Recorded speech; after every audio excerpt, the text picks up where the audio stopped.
For over 2,000 years, billions of voices have whispered the same prayer, words so familiar we barely hear them anymore. Our Father who art in heaven. But what if behind these gentle syllables lies a hidden formula? An ancient code designed not for worship, but for awakening. The original Aramaic carries vibrations lost in translation, rhythms of creation itself. Jesus wasn't teaching a religion. He was revealing a path into consciousness, a blueprint to align the human soul with the laws of the cosmos. And once you hear what these words truly meant, you will never say this prayer the same way again.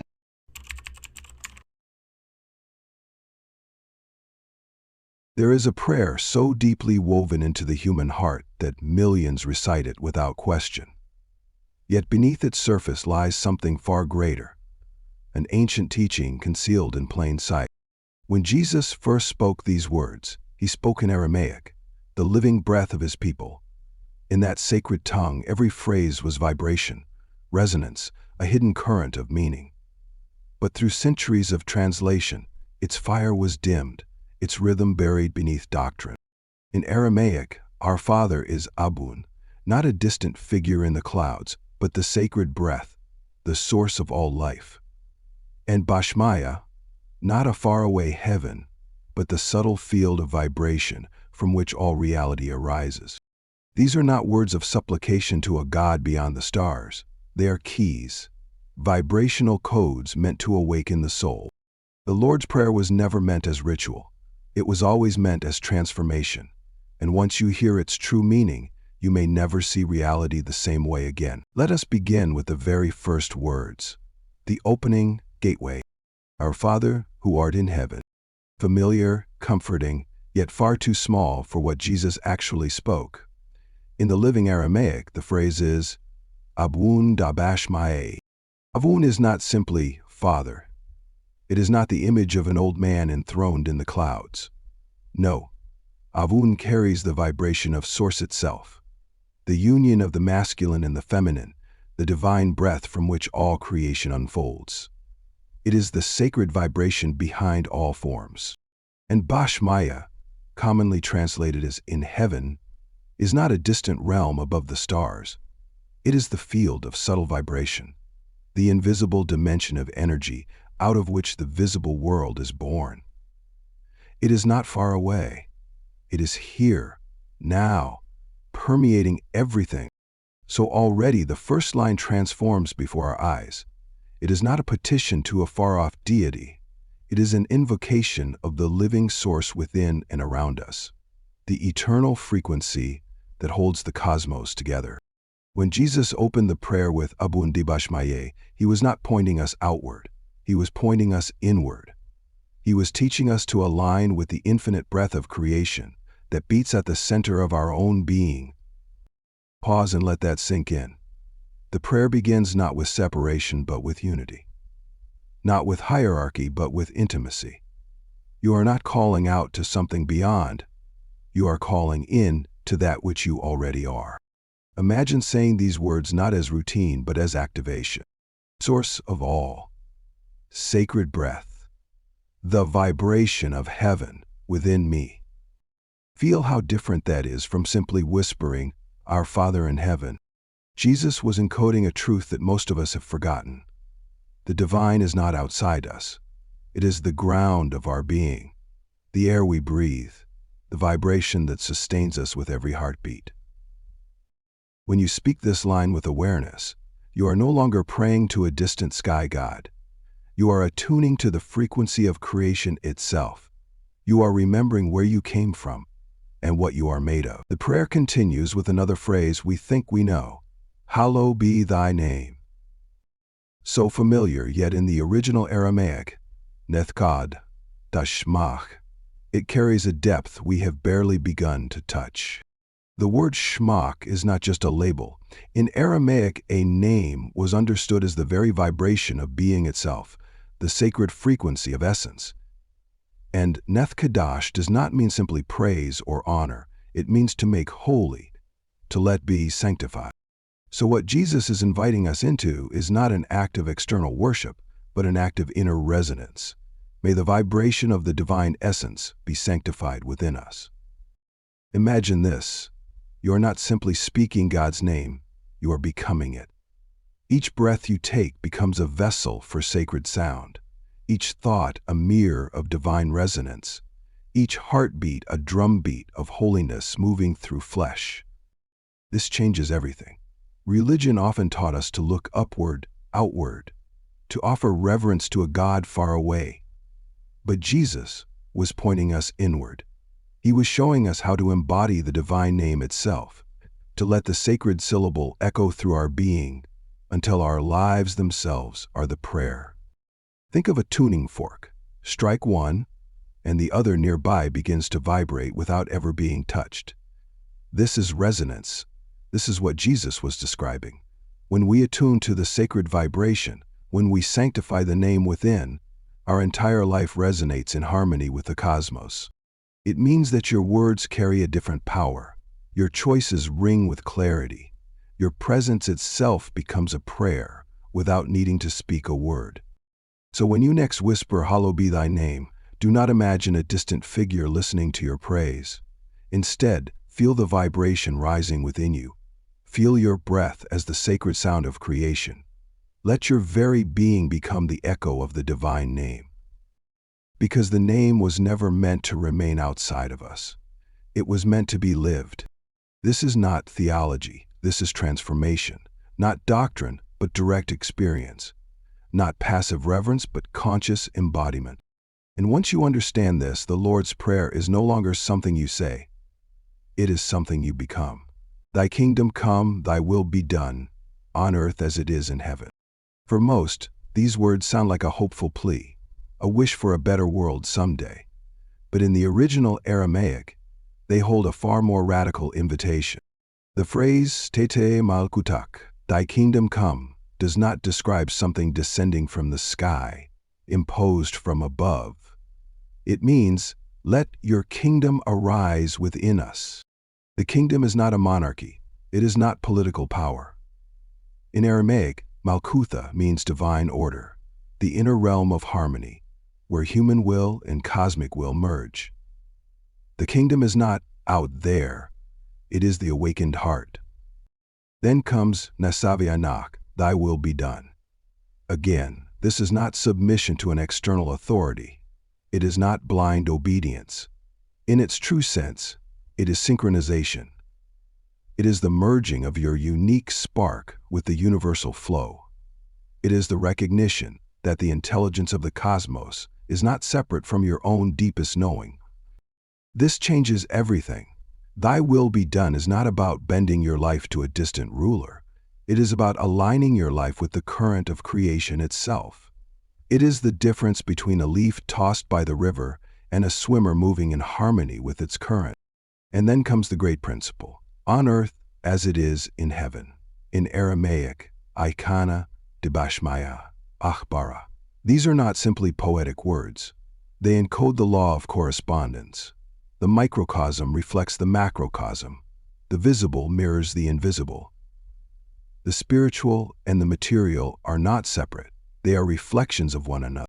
So when Jesus spoke these words, he was not promising a future paradise.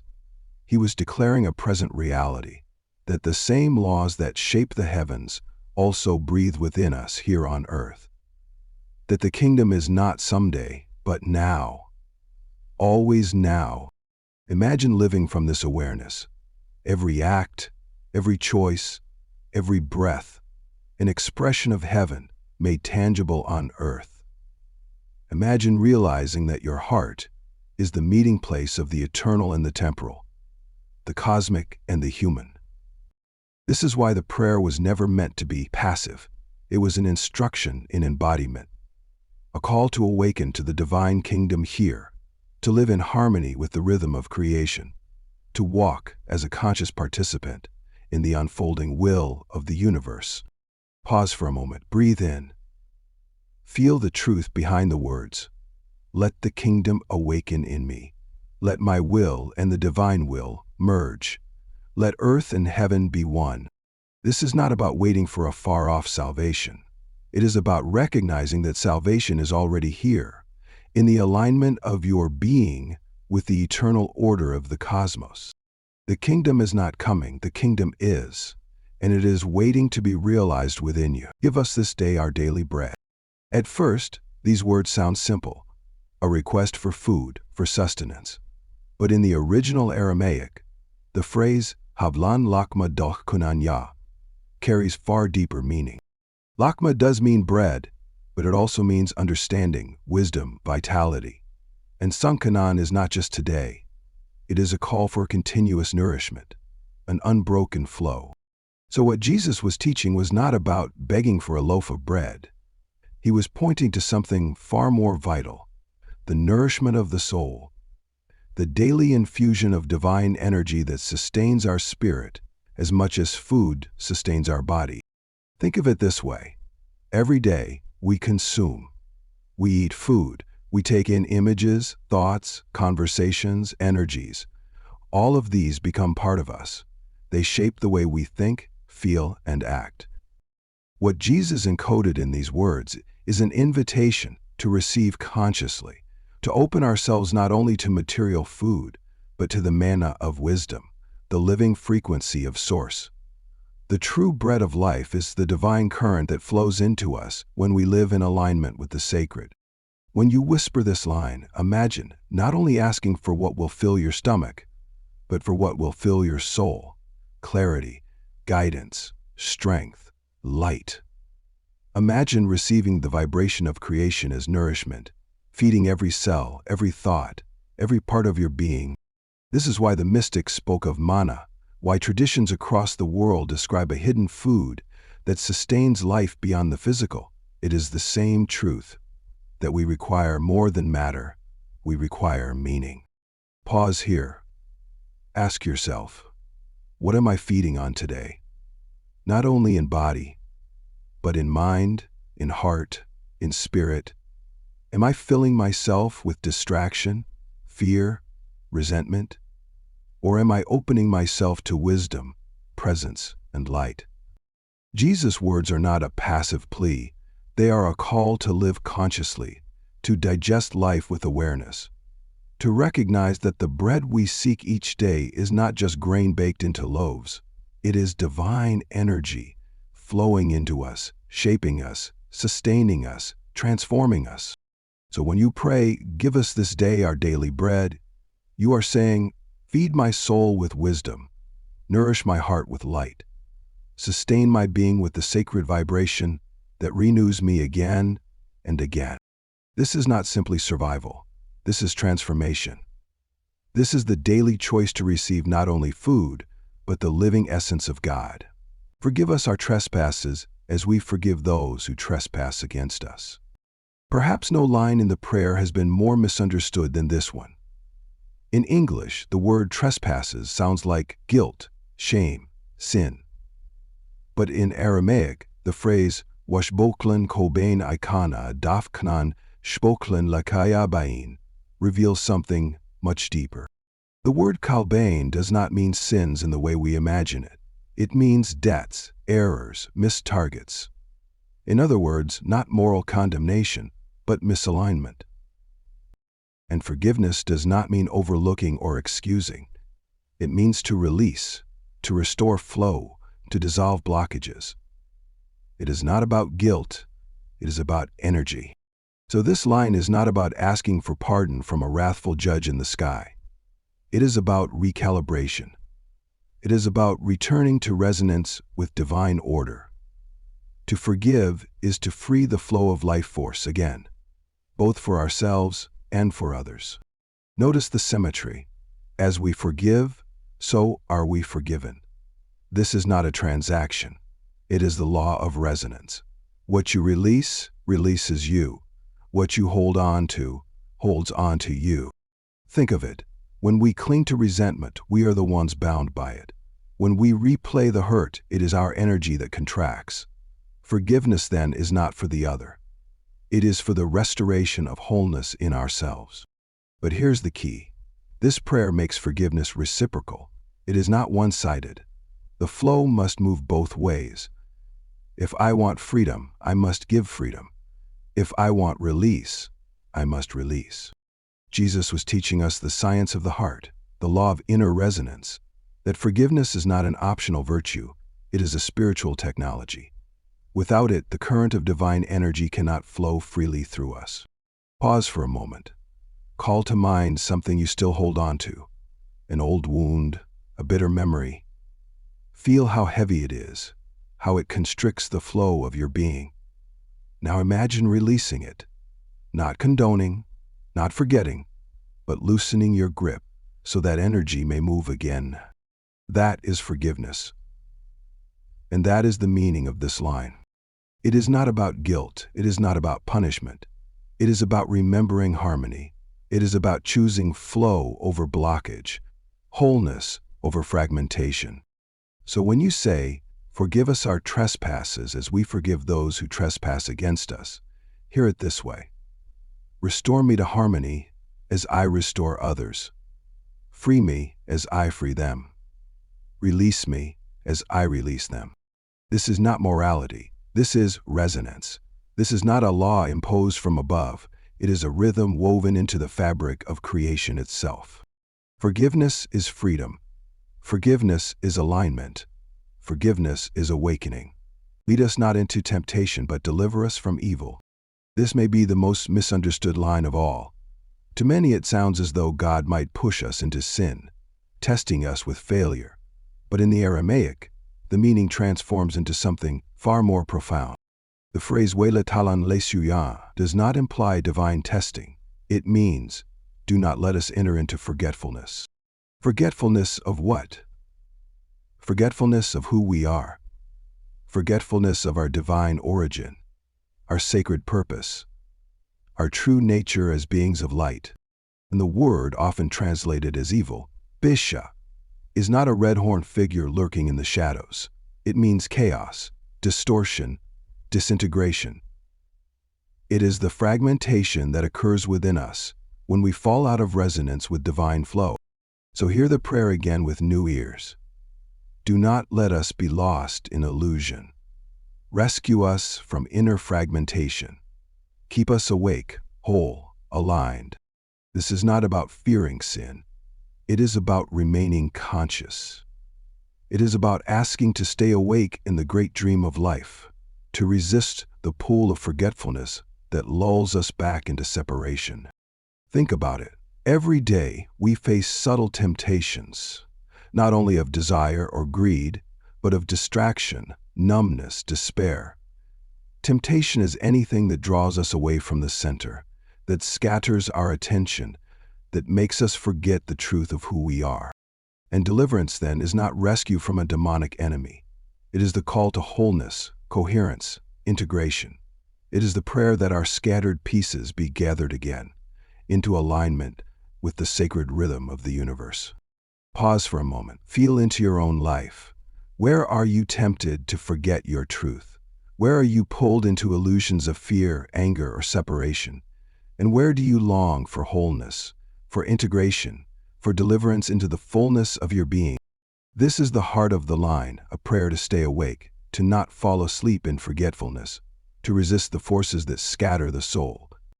So when you whisper, "Lead us not into temptation, but deliver us from evil," let it mean this: keep me awake in the truth, guard me from illusion, rescue me from fragmentation, restore me to wholeness.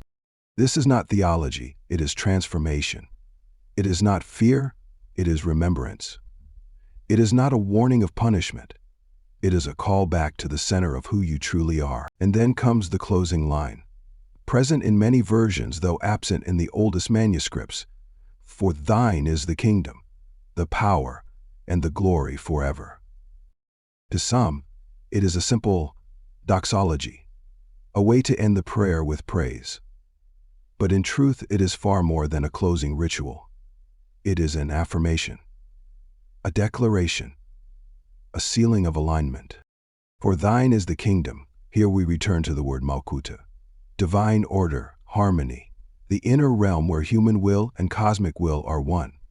By proclaiming this, we remind ourselves, the kingdom does not belong to man-made systems. It belongs to the eternal source. And the power, This is not domination or control. The Aramaic sense of power is energy, life force, the creative current that flows through all things. To declare thine is the power is to acknowledge that every breath, every heartbeat, every star in the heavens pulses with divine vitality. And the glory, this is radiance, light, the shining essence of divine presence revealed in creation itself. To declare, thine is the glory, is to remember that all beauty, all truth, all brilliance is a reflection of the one source, shining through many forms, forever. In Aramaic, this implies not only unending time, but timelessness, the eternal now. It is not about a distant future, but about the ever-present reality of divine sovereignty here and now. So this doxology is not a polite ending. It is the crescendo of the prayer. It is the moment of affirmation where all the codes invoked, unity, embodiment, nourishment, forgiveness, awakening, are sealed with a declaration of divine order, power, and radiance. Pause and feel the weight of this. Imagine speaking it not as rote repetition, but as conscious proclamation. The kingdom is here. The power flows now. The glory shines in this very moment. This is not about giving glory to a faraway ruler. It is about awakening to the truth that the kingdom, the power, and the glory are alive within you, always, already, eternally. So when you close the prayer with these words, let it be a rising flame, a full-bodied recognition of the truth, that the sacred order of the universe is present now, that the power of life animates you in this very breath, that the radiance of creation shines through you and as you. This is the seal, the final affirmation, the remembrance that the prayer is not over when the words end, because the prayer itself is life. For centuries, the deeper meaning of this prayer was hidden, not by accident, but by design. As institutional religion rose in power, the mystical teachings of Jesus were slowly veiled, translated to death, and hollowed out until only a shell remained. What was once a living formula for awakening became a ritual of repetition. What was once a sacred science of vibration became dogma, stripped of its fire. Imagine holding a luminous jewel, cut with precision, radiating light from every facet, and then covering it with layer upon layer of dust, until all that remains is a faint outline of its shape. That is what happened to the Lord's Prayer, but mystics, Gnostics, and seekers of the hidden path always knew. They preserved whispers of the truth, that Jesus was not giving us words to recite, but a blueprint for transformation. That the prayer was never about obedience, but empowerment. Never about dependence, but awakening.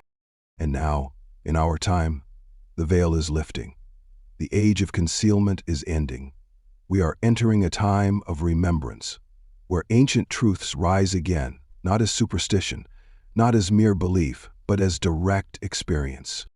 This revelation changes everything, because it reminds us that the kingdom is within, that the name is within, that the bread of life, the forgiveness, the awakening, all of it is already here, waiting to be embodied. The tragedy is that it was hidden. The gift is that it is returning, and the choice is yours.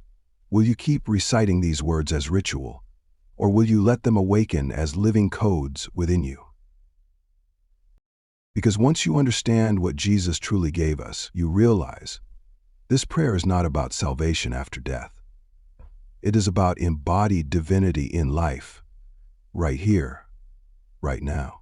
Pause for a moment and let the words of this ancient prayer echo within you. For over 2,000 years, billions have spoken it as ritual. But now, you have glimpsed what was hidden, that every line is a doorway, every phrase a frequency, every sound a code designed to awaken the soul. This prayer was never about reaching for a distant God. It was about remembering the source within, never about begging for salvation, but embodying divinity here and now. Our Father, Abwun, the sacred breath behind all forms, hallowed be thy name. the vibration sanctified within us. Thy kingdom come, awakened in the heart. Daily bread, the nourishment of wisdom and life force. Forgiveness, the restoration of flow. Deliverance, the return to wholeness. The kingdom, the power, the glory, forever alive in the eternal now.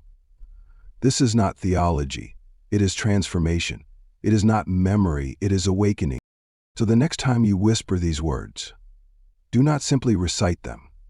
Let them move through you. Let them vibrate in your breath, your body, your being, because the prayer itself was never meant to be spoken only, it was meant to be lived.